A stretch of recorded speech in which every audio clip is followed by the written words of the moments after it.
on rats. The rats didn't go to sleep. Well, they should have known something was wrong when the rats didn't go to sleep, because if the rats didn't go to sleep, then the drug was somehow not working on them. What I now know is that there are two isomers of thalidomide, chemically the same but optically different, and they were getting the wrong one. The wrong one is ineffective but also harmless. The other one is effective but also hideously dangerous. Okay. So the relevance of these rat tests depended on an enormous body of supposed chemical knowledge. Moreover, of course, our evidence is often second-hand, so that we depend, usually without thinking about it, on the reliability of people or machines. I do sometimes think about it. Whenever I buy an air ticket, I call the relevant airline, I get an answer, I think about it, and then I call again, hoping I'll get a different agent, and I ask the same question, and I get a different answer, and then I take the one I like. We also depend on assumptions about how likely our informants are to tell us the truth, and how adequately we think they judge their evidence. So there's this huge structure of second-hand warrant going on. Even in very primitive societies, of course, people rely on other people. Where do we find elk? Well, over there. Where to cross the river? Not here, downstream, it's safer.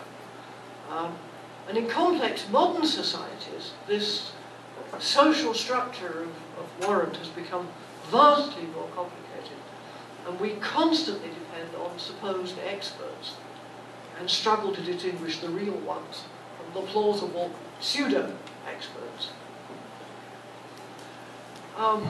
But you know, we have all these fancy gadgets. We're all very modern or postmodern or even post-postmodern by now. But we're human. And I think Diderot had our number a long time ago. He understands human nature. Man, he says, is made up of insight and blindness, pettiness and grandeur, strength and weakness. That's absolutely right. We're capable of remarkable cognitive achievements. We're also capable of remarkable self-deception. All of us, including scientists, who are no less susceptible, I think, to corner cutting and to wishful and fearful thinking than the rest of us. And while the technical, this is a thought from Defending Science, developed at length there, I'll be very brief here. I think the technical tools of science, I mean the microscopes, the telescopes, and all that apparatus, they get better and better. They're better every year. But the mechanisms for keeping people honest are under strain, because the mechanisms don't get better and better. Peer-reviewed, for example. Same old mechanism. And as science gets bigger, the mechanism is straining and heaving and groaning. From pressure to publish, from pressure to get grants, from career pressures of every kind, and of course commercial pressures, legal pressures, and so on. And inevitably, this is very sad, but it's inevitable, these pressures are the worst where the scientific work is of most public interest. Especially in climate science, in medical science, where press reports seize on anything noteworthy in the scientific journals, give you the 10-minute version without all the qualifications, without the caveats, without the qualifications. And politicians seize on these 10-minute press reports to drum up support for their policies. No wonder we're in trouble. We don't react very well, I think. I think we act badly in two different ways. We overestimate our ability to understand arcane scientific work. And so we jump to unwarranted conclusions. We think, oh, I can understand that. Yeah, sure, I get it. But at the same time, we underestimate our ability to spot flaws in scientific studies if we put our mind to it. You know, when you open a scientific, when I open a scientific journal, the temptation is very strong. Read the abstract. You know, you look at the rest, but you think, no, look, this is too hard for me. I don't know enough about the area. I'll just read the abstract. But sometimes, when you read the article, you discover, oh my God, there's a table here, and there's a description of the evidence on the next page. They're incompatible with each other. Something's wrong. But it takes work to do that, and we underestimate our ability to do it. Now, I'm not suggesting for a moment that epistemology can magically turn you into an expert on everything. It cannot. Nothing can do that. What it can do is help you understand what's gone wrong.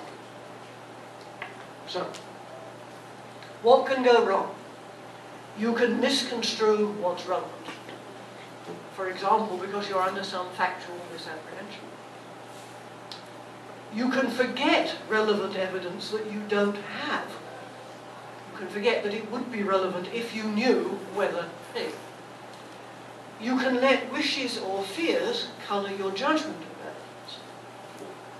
You can miss the fact that the evidence was okay at point A, but it's gone to B, C, and D before it got to you, and something's gone wrong with it in the process. And you may just forget that the people on whom you're relying might have been influenced by their wishes or their fears. Now I'm going to go back to my examples and see if I can throw some light on them. I was shaken up reading an article in the Wall Street Journal which reported a scientific article, but one of the authors of whom was, I might say, healthcare advisor to President Obama. So this is somebody with influence on policy. And according to the journal, what this article showed was that there is empirical evidence that the best way to assign medical resources is to adolescents and young people over infants and older people. Frankly, I found this scary on top of everything else. So I was probably one of the 1% of readers of this article who went to the scientific journal and read that article. And I discovered that what it did was cite surveys supposedly showing that this was the best thing to do. That's impossible. What the surveys showed was that if you asked the questions the right way, people said that this was the best thing to do, which is not the same as this is the best thing to do.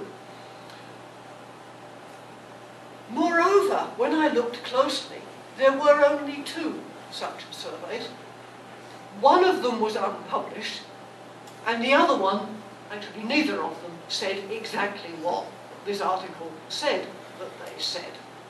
So, being an epistemologist and dogged helped me see exactly what was wrong with this abominable article, which is now feeding into US healthcare policy. What about evidence-based medicine? I think now, after much reflection, that this is classic bait and switch. I hope you're familiar with that. It's an American expression. I had not heard it in Britain, but it's really useful. Bait and switch. First, they offer you something that sounds very attractive, and then when you say, I'll take it, they give you something not nearly as good. Okay. Well, what's the bait? Prefer medical treatment based on evidence. Well, yes, of course. Who would not prefer medical treatment based on evidence? Of course. But what you actually get is restricting evidence to epidemiological studies and clinical trials, which is not the same thing at all, because they have narrowed the meaning of the word evidence very significantly. Epidemiological studies and clinical trials are not the only relevant evidence, and neither are they always good evidence. My favourite example of a really badly designed study was Merck's tendentiously designed study of Vioxx. I don't know under what name they sold this in Brazil, but the drug was sold worldwide for arthritis pain. The manufacturers made a fortune in a few years. After 5 years, they had to withdraw it from the market. Why? Well, their first study, which got approval to market this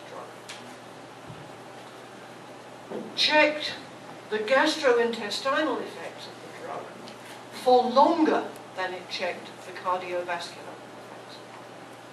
They thought the drug would be gentle on the stomach. They feared it might be bad for your heart.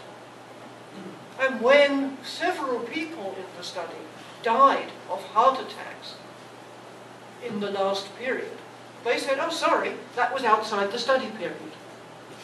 This was a disgrace. It was an abominably designed study, which any sensible person would have known was abominably designed.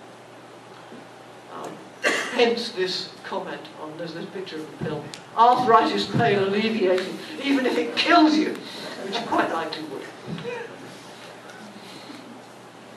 What about that vaccine which allegedly caused autism? Well, this was all based on one study, always a bad idea. It caused a big scare. But you only have to look at it to discover that it's very badly flawed. Why? Well, there are only 12 children in it, of whom 8 were allegedly autistic. Imagine, if that was random sample, what would the rate of autism be in the population? Enormous, much higher than we know it is. There were no control subjects, and the study relied entirely on parents' reports of when autism first appeared. Moreover, it was soon shown to be fraudulent. Some of the children had autism before the vaccination, and some of them never had it at all. I don't know how many some is, but suppose it's 3. Then we had 8 children in the study with autism. Some of them actually never had it. All right, now we have 5. Some of them had it before they had the vaccination. Okay, now we have 2. This study is absolutely worthless, but it cost millions and millions and millions of dollars and time and energy in litigation, and it significantly raised the rate of those childhood diseases in the countries where it was taken seriously. What about ClimateGate? Oh, God. Well, those of it, I take it all of us here are in the humanities in some sense. If you don't know that peer review can be incompetent, can be corrupt, and can be cliquish, then I don't know where you have been living. Not in my world. So it came as no great surprise to me, though a disappointment, to learn that mainstream climate scientists had suppressed dissenting views. Actually, there have been 2 rounds of this. I think the scientific peer review system is somewhat better than the humanities peer review system. It's not quite so dominated by schools, part of it. But it's still imperfect. It's still susceptible to corruption, especially on sensitive questions. And the only conclusion I can draw from ClimateGate is, I know I don't fully understand the science. I went to some of the contested articles and tried to read them. And I came away saying to myself, I'm sorry, but you need to go back to high school and take a better chemistry course, and then you need to go to university and study this stuff, because I cannot understand what they're telling me as relevant evidence. So I can't judge it for myself. nor have I been able to find out whether those emails revealing that stuff had been suppressed are a tiny, tiny proportion of the whole thing, or the tip of an iceberg. I have no idea. So, can't we at least be sure that vaccines are harmless? No, sorry, we can't. There is actually very strong evidence, for example, that the swine flu vaccine they used in the late 70s did prompt Guillain-Barré syndrome in many people. And the fact that Wakefield's work was fraudulent doesn't show for sure that there's no connection. All it shows is that that doesn't show it. If I had to guess, I would guess that there just might be some tiny, tiny proportion of children with special susceptibilities to whom the vaccination is dangerous. If we could identify them and not vaccinate them, we would get the public health benefits without the rest. And now, at last, okay, back to Mr. Rumsfeld. What was he thinking? Well, to assess the evidence that, for example, Saddam Hussein had weapons of mass destruction, what did US intelligence need to know? They needed to know where the available evidence pointed. That's the knowns. They also needed to know how comprehensive it was. They didn't just need to know how supportive it was of this claim and how independently secure it was.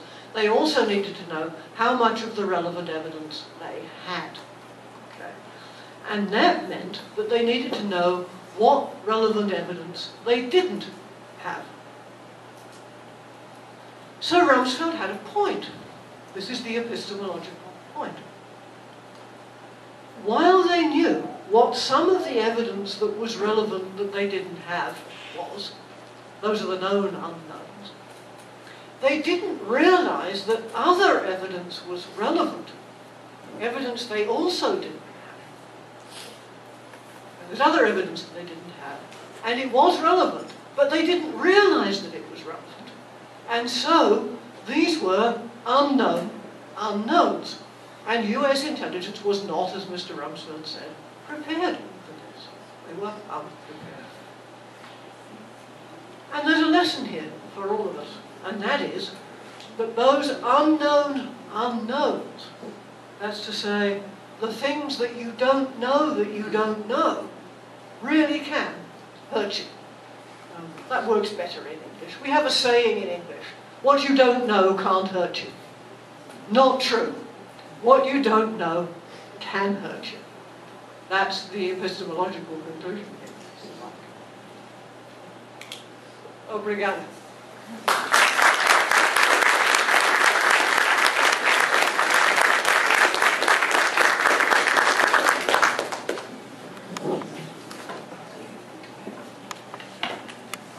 We have time for questions. Okay, you first. Hi, my name is Desi. Sorry to talk very much. I've come to realize, talking with some of my students, that sometimes they have a reaction when confronted with evidence that comes supposedly, or reports on evidence that comes supposedly from experts, but then those experts are somewhat discharged by some other authority. And when that happens, perhaps it's a natural enough reaction to just say, well, if experts can't agree on that, so I will just be able to rely on myself. And then, the mechanism they use is, I prefer this to that. And so I just go for it. Yes. So this is a case in which either wishful thinking or fearful thinking seems to be based on what at prima facie might seem like a rational reaction towards things that you cannot control yourself. You have to rely on experts. Experts don't agree, well, you better just follow your instinct. What's your take on that? Because I believe that most people do that nowadays when they are confronted with news in the newspapers that tell you that's B today, and then tomorrow some other expert tells you that's not B. Yes. Eat eggs, don't eat eggs. Oh God, yes, I know. What to do? The dietary advice is peculiarly annoying. What you describe as a problem among your students is actually, no doubt here as well as in the US, a serious problem in court, because scientific experts are routinely introduced by both parties in a legal case, and inevitably they disagree. And one has to wonder what jurors do faced with contradictory testimony from competing experts. I actually think part of what's going on, if I might speak human nature for a little while, I think part of what's going on is that people really like to have an opinion. We don't like saying, I don't know. I probably say it more often than 90% of people that I know. In fact, I drive my husband crazy when he says, what do you think? Is this the best thing to do or is that? And I will say, I have no idea. And he says, well, no, but what do you think is the best? I have no idea. Well, you must have, no, I have no idea. And when I say I have no idea, I mean I'm not in a position to judge. Now, that's all very well when you don't have to do something. Okay, when the question is, as we say in English, academic, from my point of view. I don't have arthritis. I don't have to worry about whether Vioxx is safe. I can wait. This is actually a thought from William James, that there are some questions where you can simply wait until you get an answer. And there are other questions where you cannot. You have to do something. Okay. And my view about the first kind of question, my view is you simply suspend belief. The reasonable thing to do is you don't believe anything. If anybody asks you, you say, I don't know. I'm waiting for more evidence to come in. If I have to do something, it's different. It's harder. It's worse. And I think the reasonable thing to do in those circumstances is to say, well, what do I know about the evidence? Given that I'm having to make a bet, which way would I bet on this evidence that I know is incomplete and inadequate? And is there anything I can do to cover myself should I turn out to be wrong? And then I'll proceed from there. So all I can do is weigh the evidence as best I can, knowing that that's imperfect, decide if it's not, doesn't appear to be evenly balanced, to go the way that it apparently weakly points, take precautions against being wrong if I can. Moment that in real life we have, on the one hand, real inquiry, and on the other hand, advocacy research. In real life what we have is a mixture of both everywhere. Here are some examples. Imagine someone who gets a grant to do some research project on the basis of an over-optimistic proposal. I'm not sure anybody ever gets a grant except on the basis of an over-optimistic proposal. You're going to solve some 1,000-year-old problem in the next 2 years. And now he has to write a report on what he actually did. Well, the temptation must be overwhelming, I think, to fudge your report so as to suggest that you achieved somewhat more than you really did, because you promised that you would, and you'll never get any more money if you say, oh, well, actually, I was only able to do 1%. Or think of the scientist who keeps poor records, who is just not careful about his notebooks, and that enables him to forget the evidence he can't explain. Darwin, by the way, tells us in his autobiography, Charles Darwin, that he kept a special notebook for evidence that he couldn't explain. Evidence that the theory of evolution did not, so far as he could tell, explain. And when people asked him why the special notebook, he said, well, I remember the positive stuff. Yes. Or think of the detective whose suspicions have focused prematurely on one suspect, and who now is looking for evidence to nail him, rather than for evidence about who really did it. We often succumb to wishful or fearful thinking. But wishes and fears, of course, are not evidence. What they do is affect our assessment of evidence.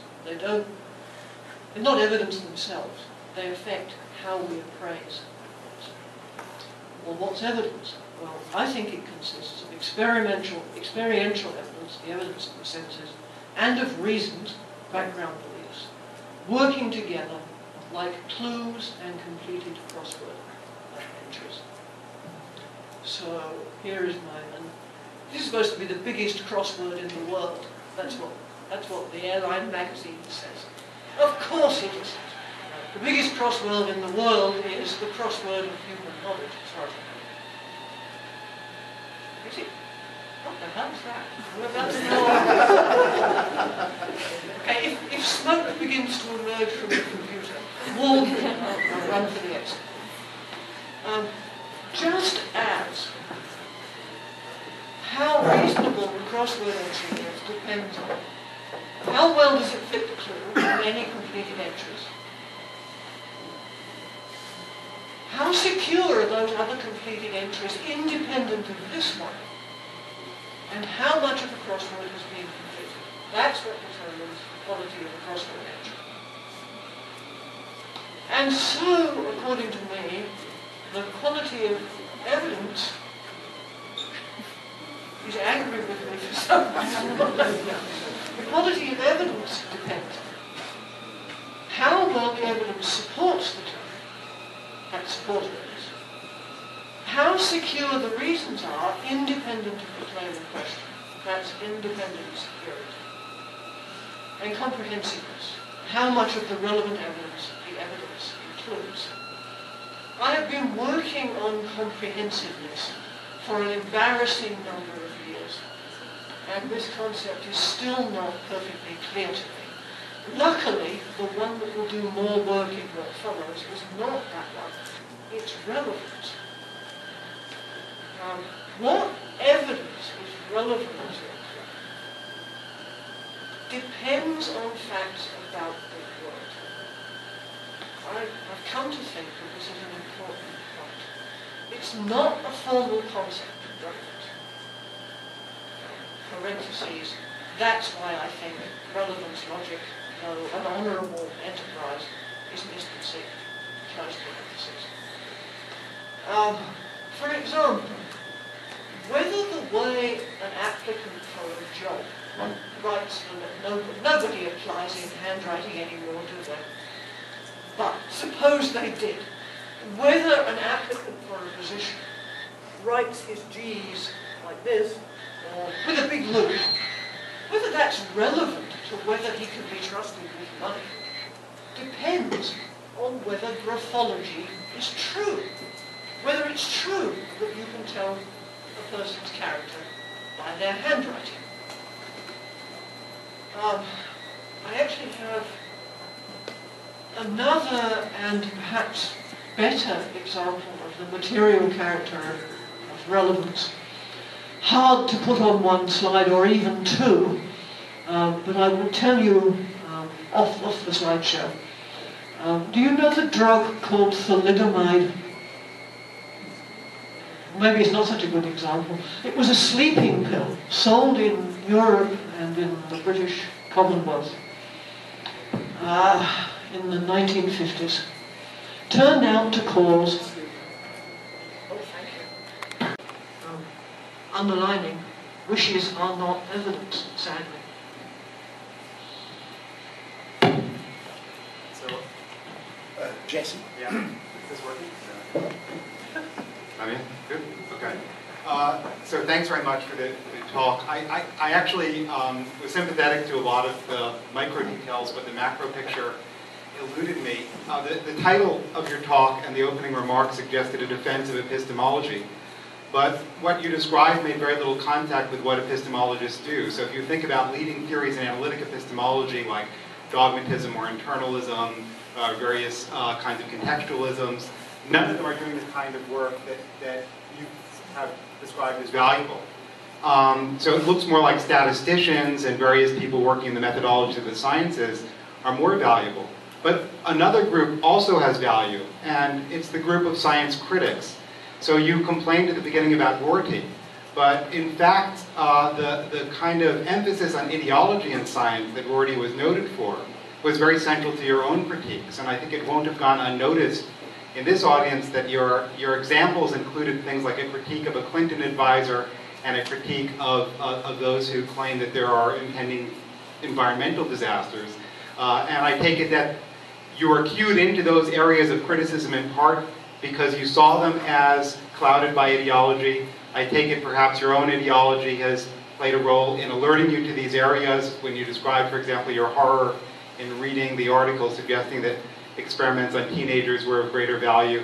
So I wonder whether these science critics who have said science is often not in the business of collecting the one truth, but are instead in the business of advancing ideological causes, should be part of the new epistemology that you advocate as well. So shouldn't we just have Rortyian statistics instead of analytic epistemology according to your arguments? No. The simple answer, no. The complicated answer. First of all, I regret to say I think much of what's going on in analytic epistemology is not valuable. For quite different reasons in different instances. Remember I said I think there are three conditions on epistemology that's likely to be helpful in the circumstances that Mill describes. It needs to be focused on inquiry and evidence. It needs to be detailed enough to get a grip, so it's got some real cogs to engage with some real wheels. And it needs to be true. And I would argue that all the kinds of analytic epistemology that you mention fail one or the other or more than one, or even all of those three. Okay. It sounds like arrogance, but it really isn't. And if I thought my theory was false, I would dump it and start again. If I thought it didn't have enough detail in, I would work on it until it did. Okay, you see what I mean? And it is focused on inquiry and evidence. That's why evidence and inquiry was called evidence and inquiry. Okay, I seem to be wearing these things out very quickly. All right, now with respect to ideology, I think I should say, first of all, it was Obama's healthcare advisor and Bush's Secretary of Defense. And my horror at the thing that I read in the paper that Emmanuel was involved in was nothing to do with political ideology. It's just that I'm in exactly the age group where he's not going to bother treating me anymore, I'm too old. Okay, that's not political ideology, that's self-preservation. Okay. But I do hold two views which are perhaps non-standard. I don't know, practically everything I think seems to be non-standard these days, so what the hell. First of all, I think that philosophy of science is and ought to be, at its core, applied epistemology. Because I take the business of the sciences to be investigating the world. And I take epistemology to be the discipline that studies inquiry or investigation. Okay. I also think, and this I know is, it puts me in a very awkward position because they hate me on both sides of the philosophy of science, sociology of science divide as far as I can tell. I think that properly conceived, there is room for not competition, but genuine and useful cooperation between the philosophy of science and the sociology of science. And the two places where I see this cooperation as potentially most fruitful, I may be wrong about this, but these are the two places where I've been putting effort, are first, the sharing of evidence in the sciences. How does this process work is something that sociologists can tell us a lot about. How is it determined what's published in which journal? How is the ranking of journals determined? How is the dissemination of the material in this journal carried out, and so on? And what kinds of dissemination are likely to distort the information and what kinds are likely to keep it clean? That's a question where an epistemologist can have an informed opinion. Okay. So roughly, the effect on warrant of shared evidence is part of what I wanted. Okay.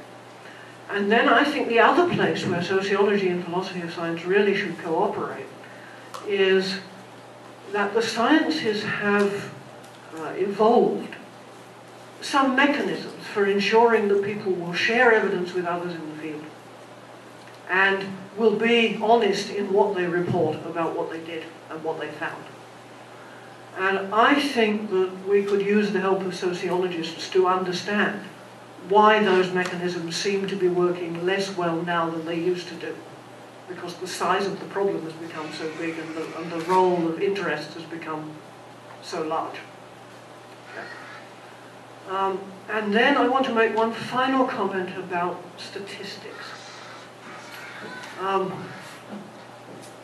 Okay, I think what I said about Dr. Wakefield's study could convey the impression that I think mistakes in statistics, sort of statistical kinds of mistakes, are the key here.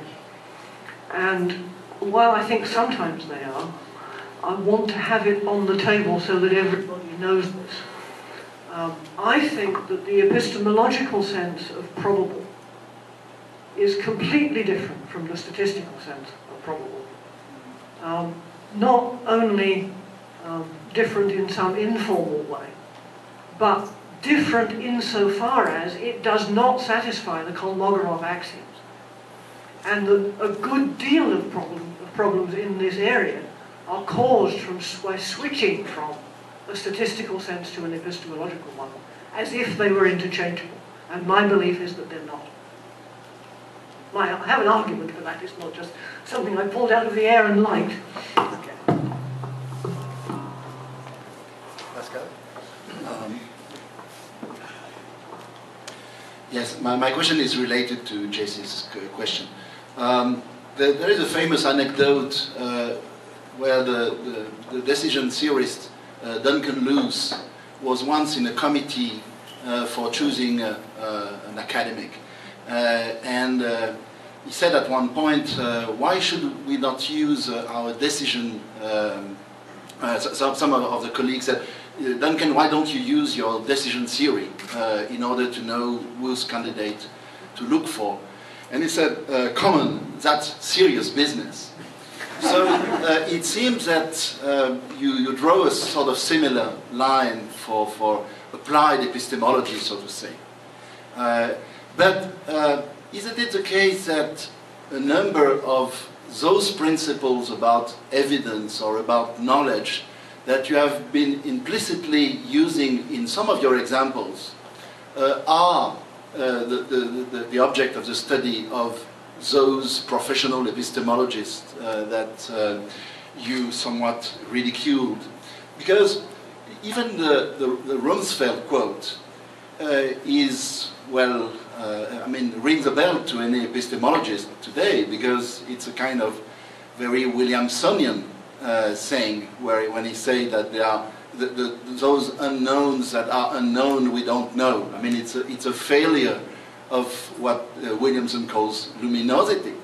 Another kind of example which came in your talk was the idea that we have at various moments various biases and in evaluating evidence.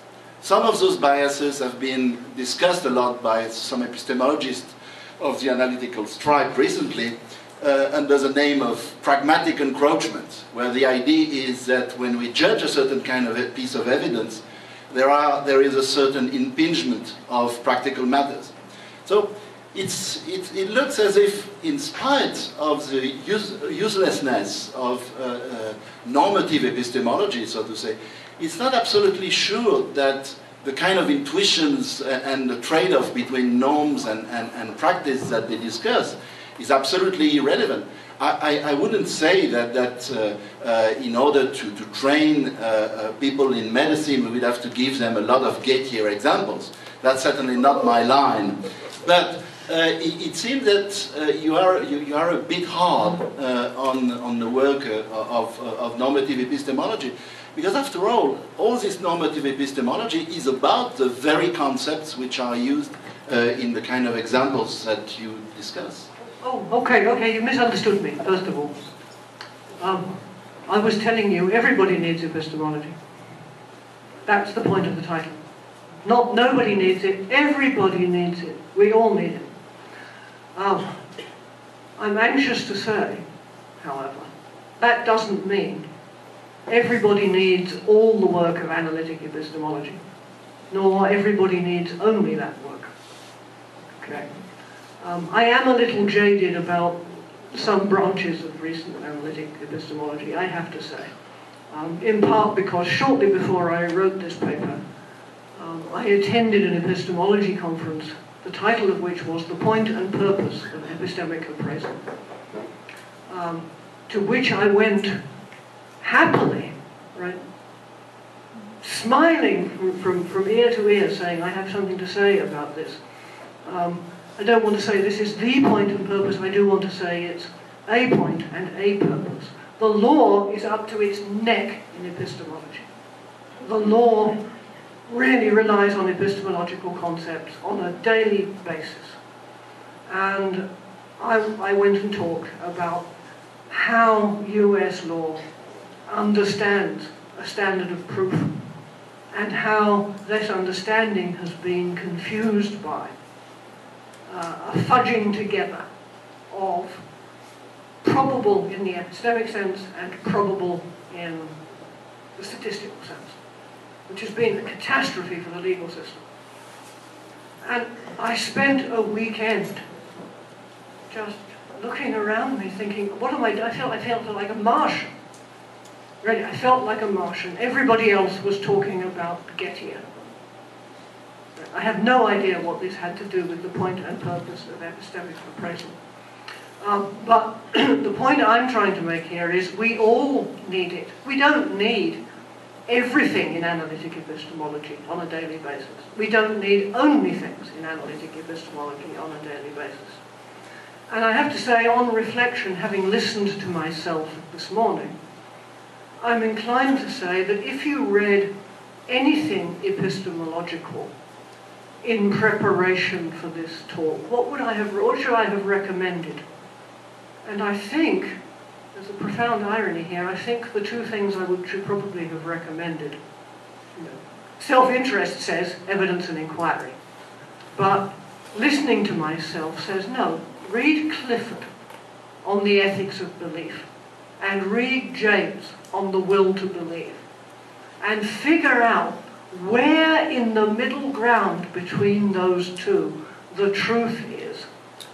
And then you will understand the relevance of my quotation from Diderot to my topic, and you will understand the relevance of epistemology, whether it's analytic or in any other style, that doesn't matter, to our daily lives, which was my point.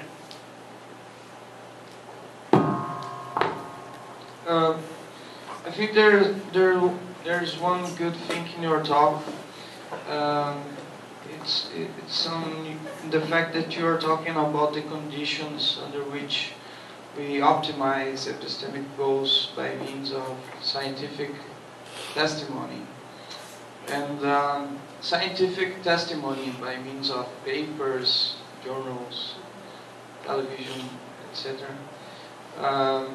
are an example of a general pattern of justification, which is testimony. I think we all heard of it.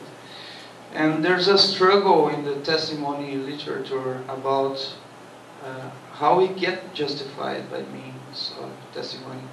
So your talk is about second-order fault. You ask, what is good evidence? What are the conditions under which I'm entitled to believe something on the basis of scientific testimony? This is second-order fault. We are evaluating if the evidence we have makes probable or highly probable or necessary some conclusion which these authorities are presenting to us. But there are other examples of testimony outside the scientific inquiry, which doesn't invite us to this higher order level of fault.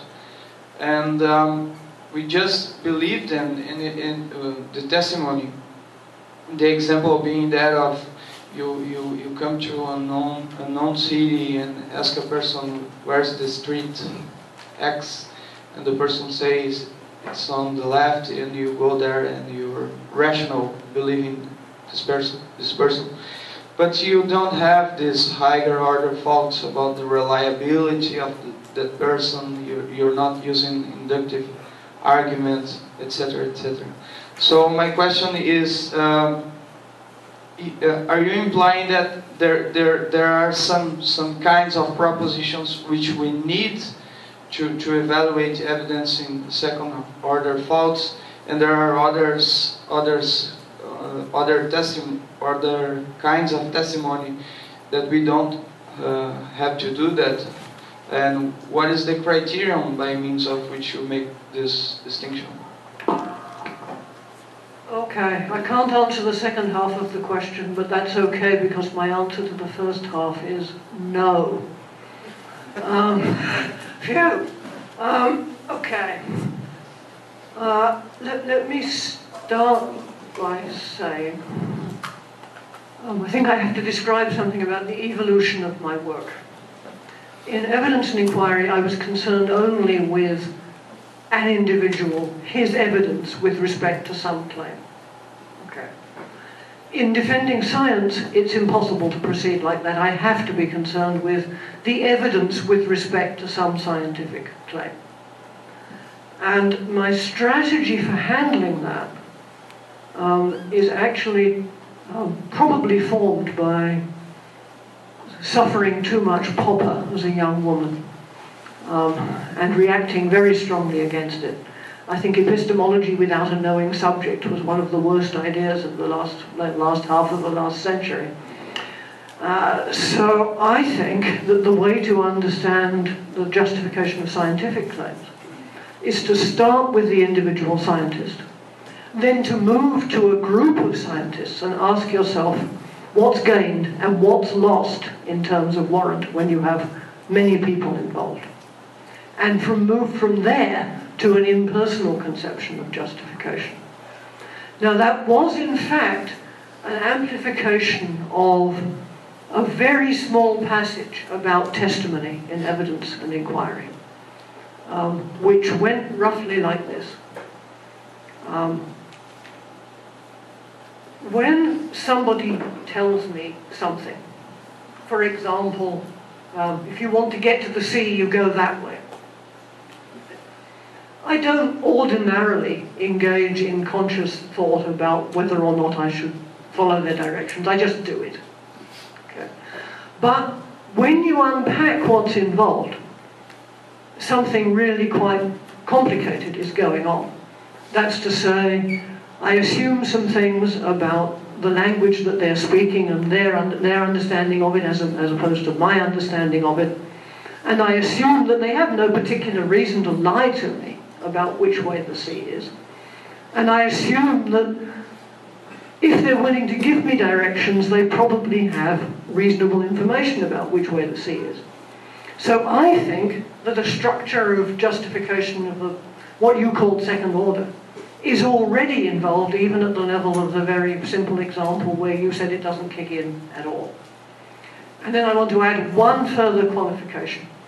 When you described that structure, you described it in terms of whether this evidence is, I think you said strong, weak, or conclusive, shows that it's probable or that it's necessary. I'm not sure I have your exact words, but they were all words from that family. Remember that I will say, no, that's not all you want to know.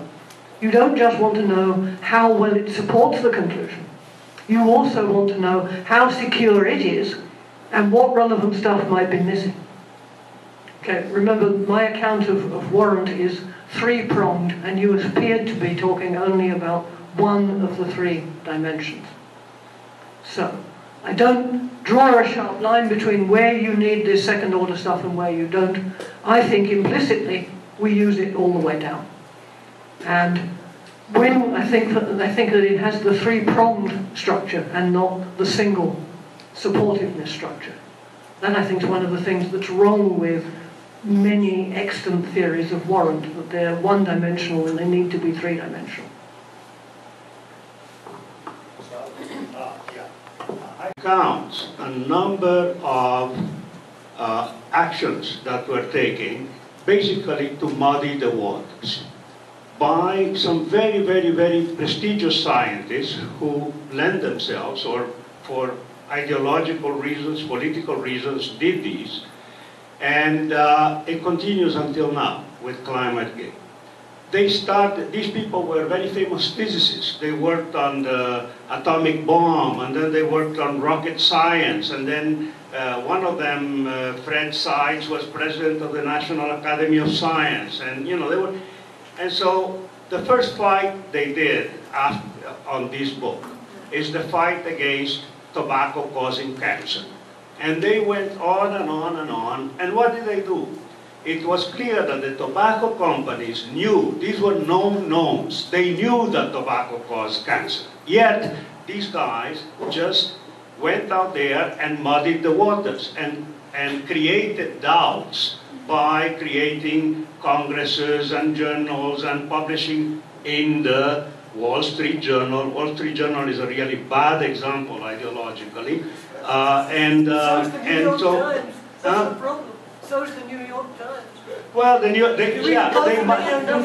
manage, in fact, it's very interesting, they manage to influence even people in the more liberal newspapers like New York Times and other things. The next fight they took after the cancer thing, they took the fight against the ozone layer. No ozone problem, no problem with the emissions and so forth. Then they took the fight against acid rain. No problem with acid rain, volcanoes, and blah, blah, blah. Then they took a fight against secondhand smoke. Again, no problem with secondhand. And so they used, in effect, what was interesting about this, it's a very interesting book, and I think it's right up your interest. What is interesting about this book is how well-known scientists who were very well connected with the White House, many of them, either with the Reagan White House or the Bush White House or whatever, how these people can influence, in fact, the story. They can cast doubt on the story and turn something which is quite well established by scientific standards into something which is now doubtful.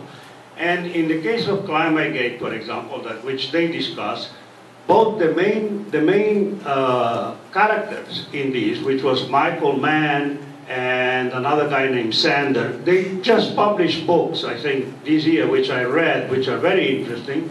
One was called The Hockey Stick.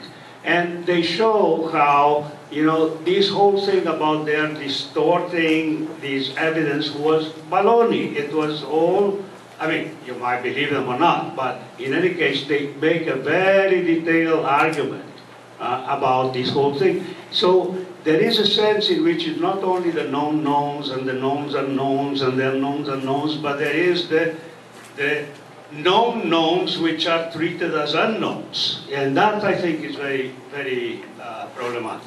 Absolutely. Look, what was Merck doing with Vioxx? Exactly. Right, look, Right. they knew that the stuff caused heart attacks and strokes. They also knew that they could make a fortune if they could get it on the market. As I see it, okay, there are, I see two problems merging here. There is an underlying problem about human nature. Right? We believe what we would like to far too easily. We believe what suits us far too easily. We believe what advances our interests far too easily. This gets much worse when it's compounded by, and there are powerful forces muddying the waters, as you put it. Right? And it seems to me, okay, here is something that I've said elsewhere, but I think it's time to say it here. My impression is that the technical helps which have enabled the advancement of science, which are, they are truly startling. Right? They involve everything from microscopes and telescopes to computer programs of enormous complexity and sophistication, and so on and so on. They get better and better. But the helps to honesty and to evidence sharing get worse and worse because they're under more and more strain as more and more interests are involved in funding science. And the difficulty at bottom is that at this point in time, science is expensive. Partly because we did all the cheap stuff already. The stuff you could do with a candle and a piece of string, we did. Now we need a particle accelerator, and it costs a fortune. And that means that there are only certain bodies that can afford to fund it. And those bodies are large industrial concerns and governments. And both large industrial concerns and governments have other interests besides discovering the truth. In the case of governments, I guess the right word is ideology. In the case of industrial concerns, I think the right word is profit. But we're now in a situation where inevitably science is funded by bodies which have other interests than determining the truth. And inevitably, because scientists are only human, and because it's getting bigger and bigger, and the means of sustaining honesty are cracking under the strain, the mixture of interests and ideology and commercial stuff and this and that in science is getting larger and larger and scarier and harder for those of us who are not experts to distinguish from the good stuff. I mean, sometimes it's easy, as with a really badly designed trial, like the Vigor trial. Sometimes it's easy, as with the many studies about smoking and lung cancer, which are not terribly hard for a layperson to understand, and which were enough to convince a serious epidemiologist as early as roughly the late 60s. And in some instances, it's just very, very difficult for an outsider to know what's mud and what isn't. And it can just be nearly impossible, and I end up saying, I don't know. I'm just stumped. Right? I read, I read in the Wall Street Journal, then I read the New York Times, and I come away saying, I have no idea. Because I've got ideology on both sides. And, by the way, for the record, my politics are all over the map. So that you can't tell anything by who I picked, except that these were ones that struck me epistemologically. I would always vote for neither of the above, right? Or some combination of the two, or something.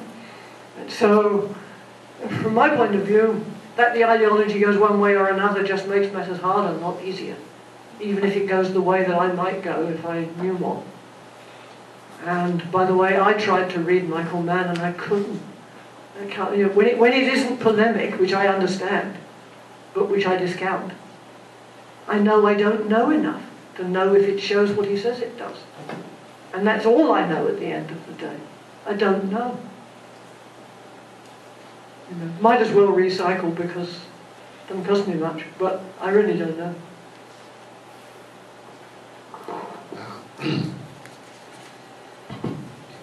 Well, this is all the time we have. So, Susan, I cannot think of a better start for that conference. Thank you very much.